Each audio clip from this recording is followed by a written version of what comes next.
Bom, boa noite a todos. O propósito dessa apresentação é mostrarmos o que levantamos com relação à análise do ESIS, da solução da FlexParts, que hoje é uma empresa que ela vem enfrentando vários problemas relativo ao sistema legado, que hoje possui, e é um trabalho feito por três integrantes, entre eles Samuel Ruiz Freire, Ralph Silveira Humberto e Moacir Antônio Miguel Filho. Bom, resumo executivo aqui. Primeiro nós temos um desafio atual, que é entender a infraestrutura cara e limitada da FlexParts, que hoje ela roda on-premise e ela enfrenta vários problemas para a sua desenvoltura. Então, isso inclui sistemas legados com baixa integração e escalabilidade e também a dificuldade de visualizar dados e realizar automações. Ou seja, processos que, em sua grande maioria, tem que ser feito de forma manual.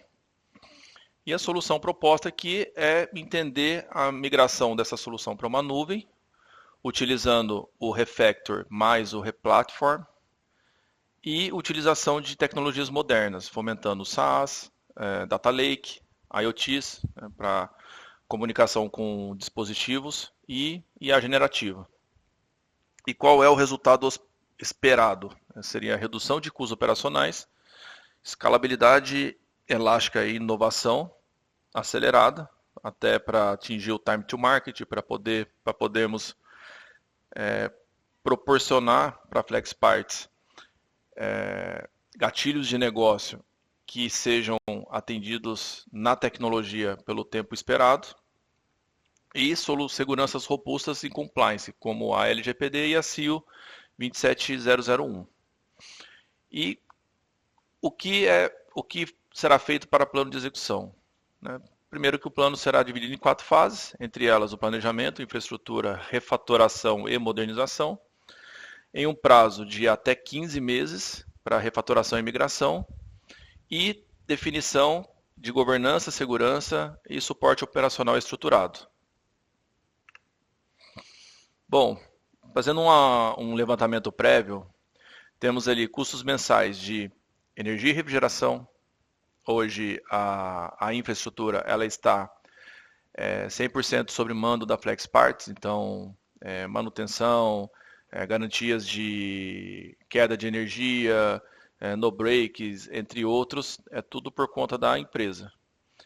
A manutenção de hardware, quando um hardware vem a falhar ou aquisições de novos hardwares, tanto compras quanto instalação, é pela FlexParts também, né? Tem licenças e softwares legados. Mão de obra de TI local, estimados em 3 pessoas full-times. Backup e contingência, dando um total aí estimado aí de 95 mil mensais. Quais são os problemas dos principais? Né? Escalabilidade insuficiente, então quando ocorre uma campanha digital, o ambiente ela já tem que estar provisionado de longa data, pois não é possível escalar ela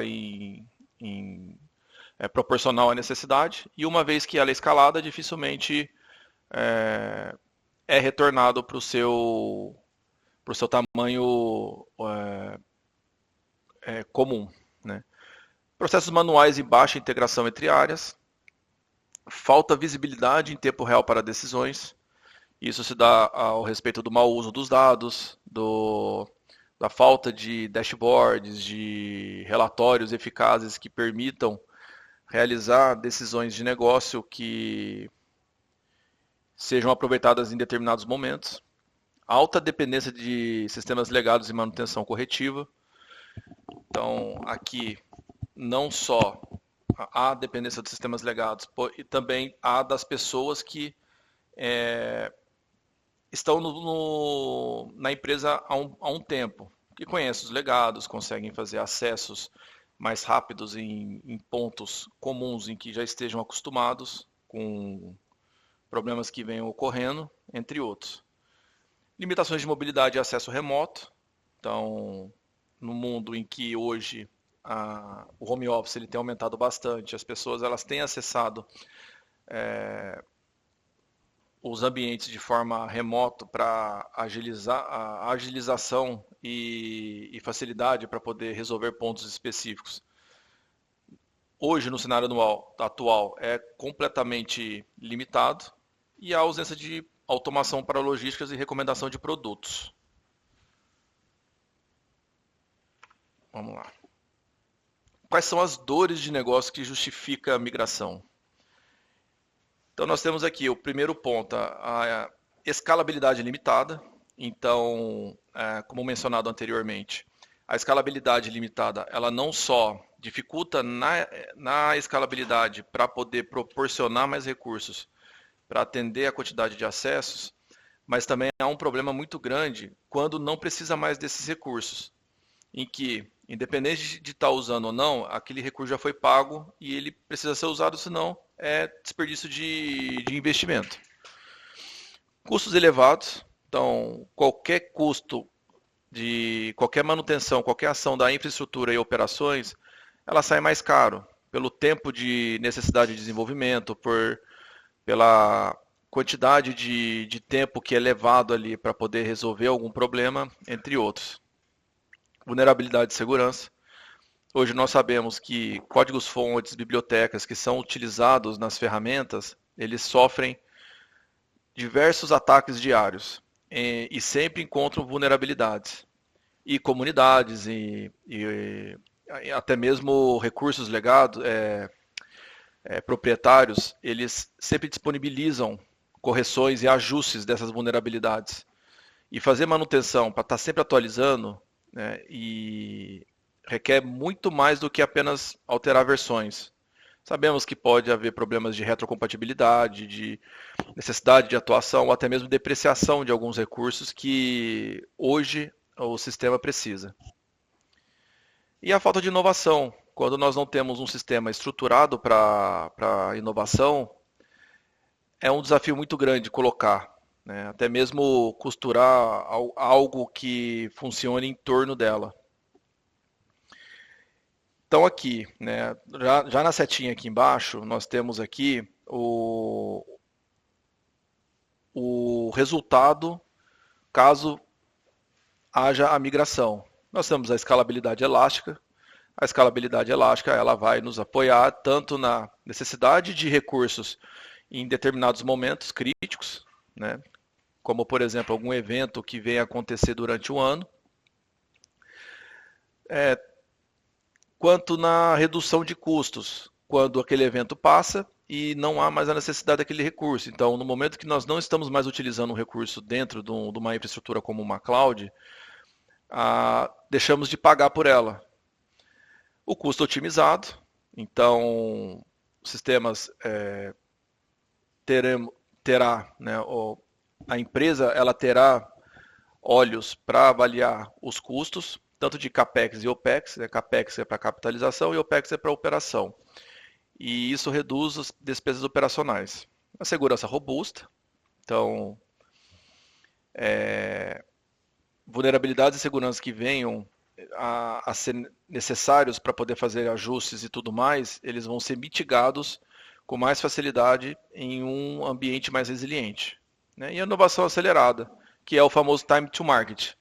Sempre que utilizamos sistemas mais robustos, estruturas mais resilientes e tudo mais, é permitido, né, é bem possível de uma implementação atenda ao mercado de forma recorde e que isso gere menos estresse e até mesmo uma projeção mais madura de eventos que venham a acontecer de forma espontânea.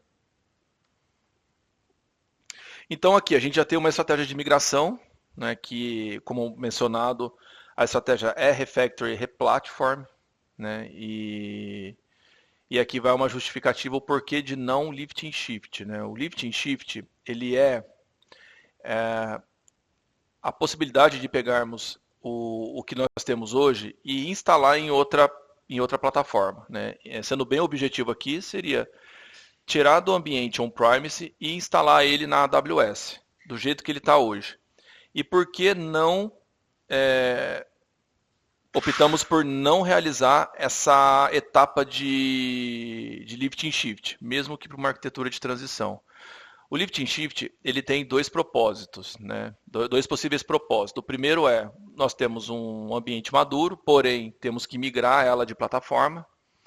Então, é feita a instalação da cloud para deixar exatamente do jeito que está. E outra é, vamos migrar, vamos fazer um lift and shift e depois nós desmontamos em partes para poder fazer o nosso roadmap de migração. Né? Então seria uma arquitetura de transição. A segunda opção, ela, pela análise que foi feita na situação do legado hoje, dificilmente conseguiríamos recortar ele em fluxos independentes. Então, o trabalho do lift and shift mais fazer o recorte mais migrar os módulos seria muito mais custoso do que se pegássemos o que está em on-premise e já fizéssemos a migração em partes para futuramente termos apenas a cloud ali disponível. Né? Então, esse modelo ele vai permitir também a inovação contínua, né? por ele estar sendo construída já com base tecnológica e ágil e preparada para crescimento. Né? Então aqui nós temos também algumas modernizações previstas no documento, que no caso é a migração do ERP e CRM, implementação de data lakes. Como mencionado anteriormente, há uma falta muito grande de termos uma estrutura de dados coesa e madura, e a automatização em logísticas com IoT. A integração com APIs também, né, em plataformas omnichannels e uso de IA generativa e chatbots. E quais são os benefícios dessa modernização? Né, a escalabilidade automática, redução de custos a longo prazo. Então, mais para frente vamos ver que, apesar do investimento, em determinado momento teremos esse retorno. Né? Então, a melhoria também da gestão estratégica com os dados em tempo real e aumento da receita com novos modelos de negócio. Custo e complexidade. O Refactor equilibra o custo e benefício. Não existe reconstrução total, como o Rebuild, porém, permite ganho significativo em performance, escalabilidade e inovação. E o Lift and Shift também não entrega isso, como mencionado no primeiro item. Bom, essa é a arquitetura proposta. Inicialmente, né, estamos falando aqui de uma visão bem macro de uma arquitetura de aplicação e carimbada com as tecnologias. Como podemos ver aqui, estamos utilizando bastante recursos da própria AWS e também alguns recursos de terceiros, como por exemplo o Datadog. Né? Para poder fazer o nosso uso de API e a camada de negócio, eles vão ser processados inteiramente dentro de uma rede privada, né, e com um Integration Broker como centralizador dela. Então tudo vai passar pelo Integration Broker, salvo algumas requisições que serão feitas entre databases e também entre a camada de controle ali. Nesse ponto, qual é o único ponto de comunicação com os recursos de negócio? É o próprio API Gateway.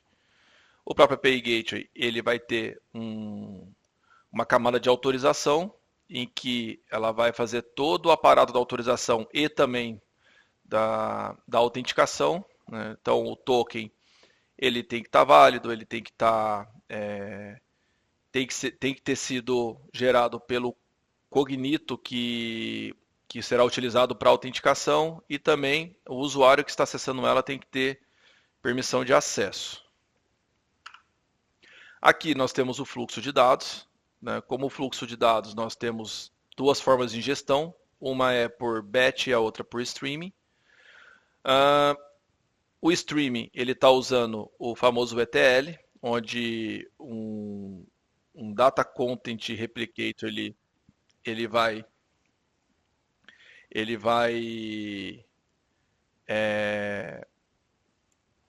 o Data Content Replicator Ele vai enviar os dados para o broker, que vai executar um ETL e vai entregar ele na disponibilização dos datamarts definidos ali, né, juntamente com o motor de Big Data.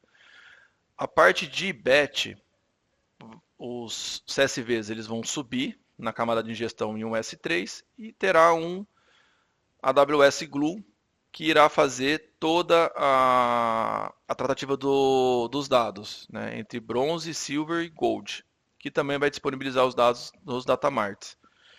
E o target disso será os produtos que utilizam esses dados. Vamos lá, plano de execução, né? O primeiro plano seria de descoberta e planejamento. Então, o primeiro ponto é entender todos os recursos que são utilizados hoje, como eles são, levantamento de as-is, aplicação de dados, aplicação de datas, como elas se comunicam, camada de negócio, como são os fluxos de negócio também. E o objetivo aqui é sair com um mapeamento pronto para poder servir de subsídio para as etapas subsequentes. Então, a fase 2 seria a infraestrutura e segurança. Então, aqui, onde será implementado toda a land zone da AWS, as redes, o IAMs, será feito também a construção de todos os serviços necessários da cloud. Fase 3, estamos falando aqui de uma refatoração de sistemas críticos. Então, vai haver a quebra de microserviços, utilizando técnicas de composição por business capabilities. Vai ter substituição de bancos legados, então isso inclui a estruturação do banco-alvo, estratégia de migração do banco antigo para o banco-alvo, sincronização em near real-time para que haja a fidelidade dos bancos ligados e otimização e modernização, que já são aqui, tendo toda a base construída, a fundição, o core do projeto estando maduro, nós temos a capacidade de iniciar com a estruturação da solução de novas features baseadas em IA. Então aqui nós estamos falando aqui de governança e segurança, né? Iniciando com os nossos princípios de segurança, nós temos aqui o alinhamento ao negócio, que são segurança apoiando objetivos estratégicos, controles definidos conforme riscos reais do negócio, priorização baseada no impacto do cliente. Então aqui nós temos total alinhamento com o negócio, né, que vai muito além do técnico. Defesa e profundidade, então estamos falando aqui da implementação de múltiplas camadas de proteção, como autenticação, uso de redes privadas, acessos omnichannels e segurança bem definidas. Fora a criptografia de dados sensíveis e tanto em transporte quanto em descanso.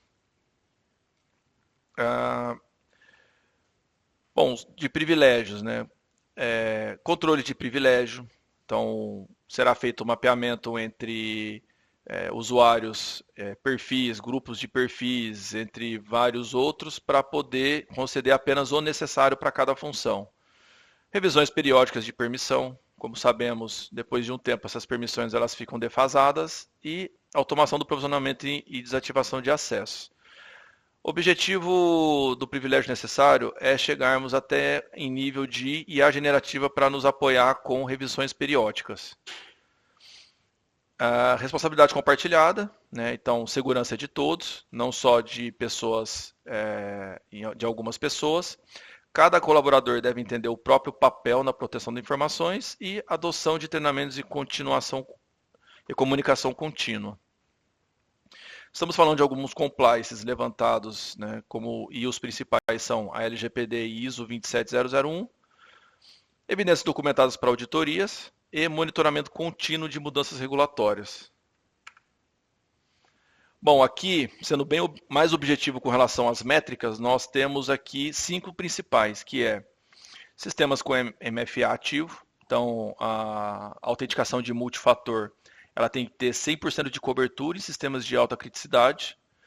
Esse tipo de abordagem ela pode ser revisada módulo a módulo, né? Mas aqui todos os críticos eles têm que ter 100% de cobertura.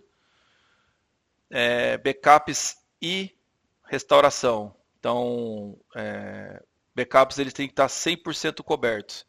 No momento em que há algum problema, o backup tem que ser 100% efetivo. Tempo médio de resposta a incidentes, então temos que atingir um tempo aceitável. A cada trimestre tem que ter uma meta de atendimento de um tempo médio entre a detecção de um incidente e a ação corretiva, né? Tratamento de vulnerabilidades, então 95% dos tratamentos tem que ser feito dentro do prazo. Temos uma SLA, essa SLA ela tem que ser atendida, e treinamento anual de segurança, ao menos 98% de adesão.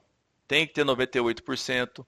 Temos que ter políticas em que os usuários, em que os funcionários eles tenham a total responsabilidade e eles tenham ciência o quão é importante esse tipo de abordagem.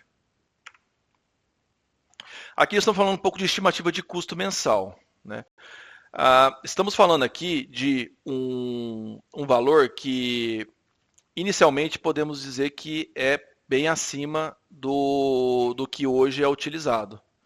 Como, por exemplo, o custo da infraestrutura, licenças SaaS, né, suporte, APIs, infraestrutura e segurança. Mas o que nós temos como resultado? Problemas que hoje a empresa ela já enfrenta, como a diminuição de perda de dados, o aumento da qualidade de processamento. A cultura de FinOps fomenta o ganho da infra proporcional ao custo, utilização consciente da infraestrutura, automatização, modularização e baseada em capacidade de negócio. Bom, aqui temos a 5 adoção de cloud do Gartner, né? Estamos falando aqui da estratégia, que define objetivos claros, né, como a inovação acelerada, a segurança, custo e escalabilidade, o planejamento, com foco em mapeamento de aplicações, priorização e definição de marcos. A governança, em que estamos falando de IAM, monitoramento e políticas de backup e recuperação. O gerenciamento, que é apresentar plano de disaster recovery, alta disponibilidade e backups. Níveis de suporte também, né, entra tudo na seção de gerenciamento. Pessoas, que implica nas mudanças organizacionais para suportar a nova realidade em nuvem. E tecnologias, que propõem o uso de SaaS, Data Lake, IoTs, como apresentado anteriormente. E arquitetura de aplicações e dados com tecnologias modernas e escaláveis. Aqui, como um plano de continuidade e suporte, estamos falando de indicadores, né, e também plano de recuperação em tempo fixo. E-commerce, nós temos ali uma criticidade alta, com um tempo de RTO de 1 hora e RPO de 5 minutos. Ou seja, né, o e-commerce, como é de criticidade alta, o nosso objetivo é manter ele fora por no máximo 5 minutos, caso aconteça algum problema. ERP, também de criticidade alta, ele deve ficar apenas 15 minutos fora, caso ocorra algum problema. E a RTO dela é 4 horas. Banco de dados, muito alto. Né? Principal, se o banco de dados cai, todos os outros sistemas também. Ele deve ficar fora por apenas 1 minuto. E o Message Broker também, pois os Message Brokers servem para serem integrados com todas as outras soluções. Então aqui nós temos uma análise de risco, impacto de estratégia de continuidade, queda de data center, ataque de ransomware, erro humano, falha de conexão com cloud. Temos aqui já o mapeamento de impactos e também mitigação deles, né? A alta disponibilidade. Como resultado, temos altas disponibilidades, load balances com failovers automáticos, ambientes multi-AZ e monitoramento de saúde. Backups. Então aqui temos uma rotina de backup diário e retenção também, né? E testes mensais de restauração. E disaster recovery. Caso aconteça algum problema no ambiente atual, precisamos ter uma redundância para poder subir isso em tempo recorde. Então, caso ocorra algum problema de desastres, temos uma perda de dados de no máximo 10 minutos, tempo de ativação em até 1 hora, caso seja necessário, e ambientes de multi-AZ. Níveis de suporte. Aqui nós temos 3 níveis de suporte. O nosso suporte helpdesk, onde acontece o atendimento inicial e triagem. Temos o time de operações, que fazem ações corretivas em infraestrutura. E engenharia e desenvolvimento, onde ocorrem soluções definitivas de códigos. Escalonamentos, incidentes críticos serem escalados ao gerente de operações. Plantão técnico escala 24/7 para sistemas de alta criticidade. Procedimentos documentados para recuperação de banco de dados, troca de instância e produção, aumento da capacidade e ativação do disaster recovery. Cultura e pessoas. Nós temos aqui um upskilling do time FlexParts. Nós temos treinamentos em Cloud AWS, certificações em DevOps, seguranças e arquiteturas, adoção de práticas ágeis e automação. E isso resulta também em mudança cultural FlexParts. Cultura de inovação e experimentação, colaboração entre áreas, TI, negócio e operações, e foco de dados em decisões baseadas em insights. E qual é o papel do time FlexParts, do time? Vai atuar como facilitador na transformação digital, vai garantir a governança e segurança na nuvem, e vai evoluir de operadores para arquitetos e analistas estratégicos. Como conclusão, nós temos aqui a migração para a nuvem, que ela é um passo estratégico para garantir a competitividade, inovação e experiência operacional, e essa abordagem proposta equilibra o custo, risco e valor agregado. Quais são os próximos passos aqui? Seriam validar o plano de migração com os stakeholders. Então, já houve um trabalho inicial junto a eles para poder colher não só informações relevantes da empresa, mas também os próprios pontos de preocupações. A formação de um comitê de transformação digital, onde todas as decisões serão passadas por elas e discutida. E o início da fase 1, que é a parte de descoberta e planejamento. Bom, dado isso, nós temos que transformar é evoluir, e a FlexParts está pronta para o futuro. Bom, espero que tenha ficado claro. Qualquer dúvida, estou à disposição, e tenha uma boa noite.